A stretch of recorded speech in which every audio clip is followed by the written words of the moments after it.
taruhlah pengeluaran dia selama, kan kita tidak pernah menemukan koruptor itu ketangkap buronan di emperan, di terminal dan sebagainya. Taruhlah dia 30 juta sampai 40 juta sebulan. Selama 5 tahun ini, besok Januari 5 tahun, dia udah biaya hidupnya sudah melebihi, ya kan? Hasil korupsi, apa yang dikorupsi misalnya? Udah hampir 3 mana dia korupsinya dia, gitu kan? Ini yang menarik. Dan saya pikir dari kasus-kasusnya pun, ya saat ini kan masih tertumpu kepada Harun Masiku, ya tersangka korupsinya. Artinya kan Harun Masiku ini kan bisa jadi dia memang hanya sampai putus di dia. Ya kan, kasus korupsinya, atau dia juga bisa jadi kotak Pandora. Ini kan bisa jadi dua hal yang menurut saya tanya, walaupun bukan penyidik langsung pada waktu itu, tapi waktu kasus Harun Masiku ini, Bung Yudi Purnomo adalah bagian dari penyidik KPK. Silakan. Ya, jadi memang ketika awal kasus itu justru saya lebih banyak berperan sebagai ketua wadah pegawai KPK saat itu. Dimana ketika terjadi OTT, salah satu penyidik yang menjadi penyelidik itu kemudian dipulangkan ke kepolisian, yaitu waktu itu masih Kompol ya, Rosa Purwobekti, yang dia saat itu ya kita tahu integritasnya dan sebagainya, dan kemudian ya kita protes keras ya atas dipulangkannya Rosa Purwobekti itu. Bahkan Rosa itu menurut Anda punya integritas? Oh, punya. Itu yang Anda kenal? Ya, karena kan saya sudah lama dengan beliau. Kemudian akhirnya perjuangan berhasil. Dia tidak jadi dipulangkan oleh Firly. Akhirnya dia tetap bekerja di KPK. Namun dia tidak boleh menangani kasus penyidikannya saat itu ketika Firly masih ada. Nah, ini yang menarik ya, bahwa ketika Firly ada, ya, tidak ada pengembangan kasus yang sangat penting, yang krusial untuk menangkap Harun Masiku. Saya di saat yang bersamaan bersama dengan Satgas saya, itu kita juga memburu banyak buronan.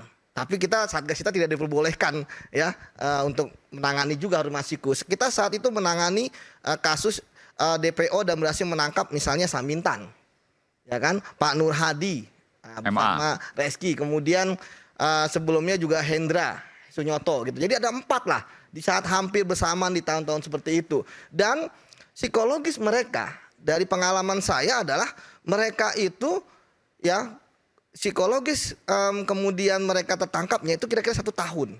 Jadi ketika lebih dari 1 tahun saya tidak paham mengapa bisa lama sekali. Karena menangkap buronan itu kan sebenarnya adalah 2 hal ya tekniknya. Pertama, follow the money, aliran uangnya. Yang kedua, follow the money itu berarti mereka pasti kan belanja dan sebagainya. Itu bisa di-track oleh KPK? Bisa lah. Kemudian yang kedua, follow the family-nya. Bentar, yang pertama dulu, follow the money. Walaupun di luar negeri juga bisa?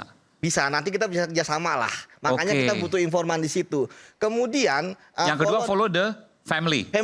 Jadi keluarga terdekat. Pasti hubungan, telepon dan berhubungan dengan apapun, bahkan dengan sandi pun mereka akan berhubungan. Sandi maksudnya? Ya, ada kode-kode. Ya kan, misalnya bertemu di suatu tempat, kemudian mereka ada kode-kode cangkirnya dan sebagainya lah. Nah, tapi memang satu lagi yang menarik terkait dengan Harun Masiku ini adalah ketika penyidik yang pasti menggunakan teknik yang sama itu tidak berhasil. Artinya saya melihat justru buronan-buronan yang saya tangkap tadi kan mereka pertama data belakangnya ada konglomerat. Ya kan, mereka mampu untuk membiayai diri mereka sendiri. Bahkan ketika ditangkap itu sedang rapat dengan karyawannya, ya kan. Kemudian yang kedua, ya ketika dia kasus korupsinya besar, hampir ratusan miliar. Ya, artinya bahwa punya kemampuan sendiri untuk apa? Untuk membiayai selama pelariannya. Itulah kenapa ketika ditangkap, kita tangkap di mana? Apartemen yang mewah. Kemudian yang kedua, rumah mewah. Ya, artinya nggak kaleng-kaleng. Yang disewa tuh biasanya atau rumah? Bukan rumah dia pasti ya? Bukan, disewa dengan atas nama pun orang lain yang masih ada hubungan dengan mereka. Disitulah kemudian kita berhasil mendapatkan petunjuk di mana mereka berada. Nah, kalau kita bicara mengenai kasus Harun Masiku, dari uangnya aja sekitar 600 sampai 700 juta suap. Dan dia pengen mendapatkan pekerjaan sebagai anggota DPR. Artinya gini, dari uang boleh dikatakan dibanding penangkapan yang lain kecil lah gitu ya? Kecil, dan dia ingin menjadi anggota DPR, artinya ingin dapat pekerjaan, artinya dia ingin membiayai hidup dia juga. Nah, kalau kita bicara mengenai taruhlah pengeluaran dia selama, kan kita tidak pernah menemukan koruptor itu ketangkap buronan di emperan, di terminal dan sebagainya. Taruhlah dia 30 juta sampai 40 juta sebulan. Selama 5 tahun ini, besok Januari 5 tahun, dia udah biaya hidupnya sudah melebihi, ya kan? Hasil korupsi, apa yang dikorupsi misalnya? Udah hampir 3 mana dia korupsinya dia, gitu kan? Ini yang menarik. Dan saya pikir dari kasus-kasusnya pun, ya saat ini kan masih tertumpu kepada Harun Masiku, ya tersangka korupsinya. Artinya kan Harun Masiku ini kan bisa jadi dia memang hanya sampai putus di dia. Ya kan, kasus korupsinya, atau dia juga bisa jadi kotak Pandora. Ini kan bisa jadi 2 hal yang menurut saya mata pisau ya. Namun yang saya menarik juga, yang menarik ya, bahwa si Wahyu, ya kan, itu kan ternyata dia sudah bebas, ya bersyarat. Mas, kasus memberi suap, ancaman hukuman itu lebih rendah dari menerima suap.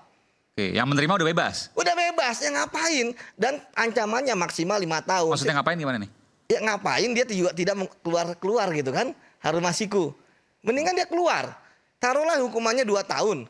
Dengan saat ini kondisi PP 99 dihapus. Ya, artinya dia nggak justice kolaborator. Dia pun masih bisa ya untuk dapat remisi. Jadi saya pikir nggak ada alasan lah untuk Harun Masiku untuk masih tetap berada di luar sana. Buron, kalau saya gabungkan tadi pernyataan Pak Ugro dengan penyidik KPK.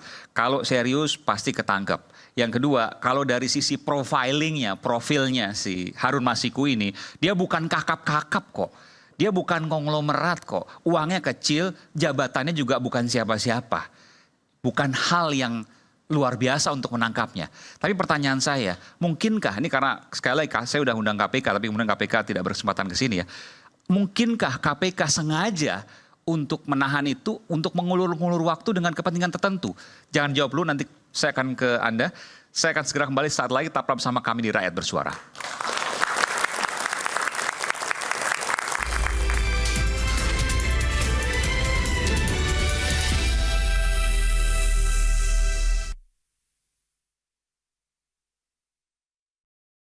iNews Tower Jakarta. Inilah Rakyat Bersuara bersama Aiman Wicaksono.